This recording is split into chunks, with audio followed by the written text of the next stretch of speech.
ამერიკაში სწავლასთან ერთად ჩვენი პროგრამის ფარგლებში ხშირად გვიწევს ქალაქიდან გასვლა, მოგზაურობა. ამჯერად რამდენიმე დღით წაგვიყვანეს სამოგზაუროდ და პირველი გაჩერება გქონდა იავაპაის კოლეჯი, რომელიც არის კოლეჯი იმ ადამიანებისთვის, ვისაც უნივერსიტეტში სწავლის გაგრძელება არ სურს და უნდა რომ რაღაც სპეციფიურ პროფესიას დაეუფლოს. ვიერსათვალები მოვირგეთ აქ და მე ვიყავი პირადად ანა ფრანკის სახლ-მუზეუმში. ძალიან უცნაური გამოცდილება იყო, ბევრი არაფერი, იმიტომ რომ გადაადგილების სივრცე არ იყო, მაგრამ რავი, მოკლედ არ მოგვეწონა. ამის შემდეგ გვაჩვენეს WiMAX სივრცე, სადაც შედიხარ და შეგიძლია რომ სხვადასხვა ქალაქები მოინახულო, სხვადასხვა ადგილებში იმოგზაურო. პროექტორებით განათებულ ოთახში შედიხარ, სადაც შეგიძლია რომ ერჩვენების მიერ ის სივრცე და ადგილი, სადაც იმოგზაურებ. თბილისი მინდოდა რომ ეჩვენებინე, მაგრამ რატომღაც ვერ მოვახერხეთ.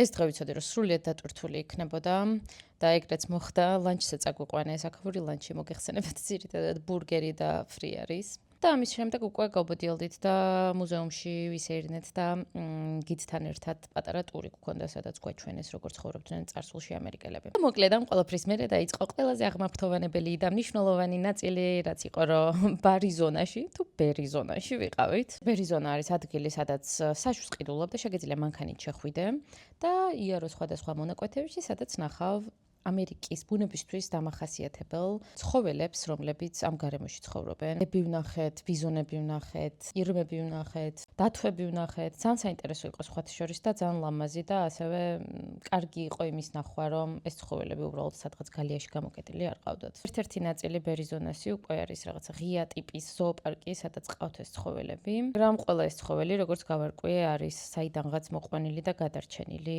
და არა ველური ბუნებიდან წამოყვანილი, რაც ძალიან კარგი ჩემია. საღამოს უკვე დაუბინავდით ჩვენს სასტუმროში, ასე გამოიყურება ჩვენი ოთახი. გოგოები გავიდნენ სადილზე რაღაც რესტორანში, მაგრამ მე გადავწყვიტე რომ უბრალოდ წავსულიყავი სურსათის მაღაზიაში და რაღაც მსნაობები მეჭამა და დამეძინა.